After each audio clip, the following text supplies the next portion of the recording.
Great to be here. Let's start with the basics. What exactly was edited here? This is incredible. Okay, so I will read to you very quickly the original. And if you listen to it, it's the last episode, the last moment, it fades to black at the end. You will notice that it's crazy. It's disconnected. I mean, he's jumping all over the place. So he says, I don't know what you expected to get. I don't know what's in the house, or, oh, I want this. Killed them all, of course. I want to do something new. There's nothing new about that. And then he garbles, blah, blah, blah, it's a disaster. He was right, I was wrong. He starts burping. I'm having difficulty with the question, what the hell did I do? It's even out of order.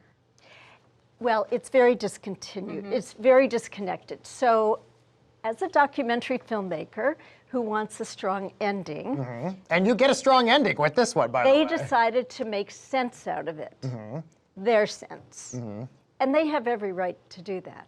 Artistic freedom, as long as it's within context. So the question is, did they take it out of context? And you could argue that it's so disconnected that what is the context anyway? Right. That was going to be actually my big question in all of this, because he does say it. That's the important thing, and obviously we don't want to get into the legal aspects of all this, but he does actually say this. So do they have a case to say, listen, he said, whether or not we edited it and it's out of context or whatever the context is irrelevant. The fact is he actually said these words. That's the biggest point here. Yes, and it seems hard to provide context from the garbled, disconnected way that he said it. So I really think that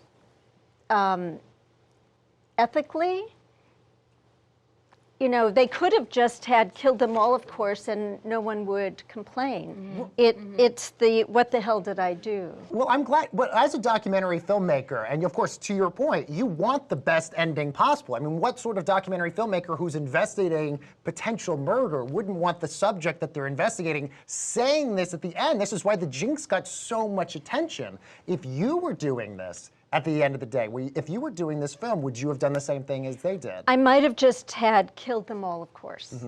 I might not have flipped it around because then I wouldn't be in the position they're in. And is that for legal reasons or ethical reasons? A combination. But I'm sure HBO had their lawyers vetting everything. And I'm sure they had the original and they approved it.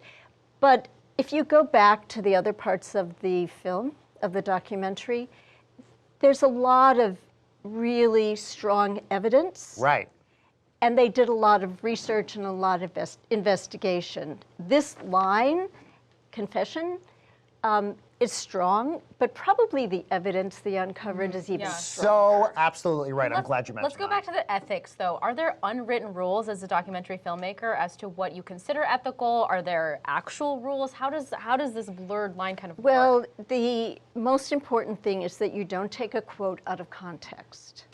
So it's the flipping that got them into whatever trouble they're in. That seems like the most egregious part. Is the but they could have just killed them all, of course, because he did say it.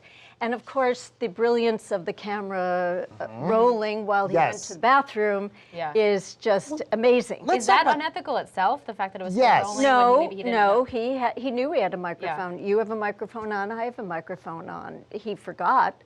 But because that got into the same question about President Trump and the Access Hollywood tape as well, was like, you know, should President Trump have gotten any sort of, you know, was it an invasion of privacy because he didn't know he was being filmed? Same, I'm sure Robert Durst is making the same argument as well. He had an expectation of privacy, I'm sure. In New York, it's one person permission for recording. So, and he was there. He knew he had the microphone. Right. Now, he probably forgot he had it on. Right. But that's his problem.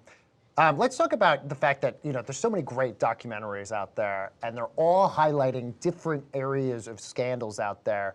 What's kind of the general consensus when it comes to editing stuff out there like this. If another would more documentary filmmakers take the same approach that you had, which would have been, I would have stopped it at a particular line, or is everybody kind of just do whatever they want just to really sell the best movie? I think we shortchanged the filmmakers by only focusing on this and not all the legwork they did, all the research they did, the handwriting analysis, et cetera, et cetera. And you will see in television today that everyone's doing crime shows, and these reporters are really good at investigation. You have the case against Adnan Syed and the serial, right? And they did really good work. So maybe he'll have another trial. Maybe there's something going on there. And defense and prosecutors are really on their toes now because they have these great reporters doing a lot of the work for them. Good point. Because crime sells. It's the perfect form for television and for radio, because who did it, and the suspense and the characters and the evidence and the unspooling, and reality TV has run with this. Yeah, but to your point earlier, like the only thing that made the Jinx so much better was a lot of documentaries leave it so open-ended because you're like, okay, we might think he's guilty, but this one, it seemed like he actually admitted it. Yes, All right, we have to leave it there. Marcia Rock is a professor and director of news and documentary at New York University. Thank you again for your time today.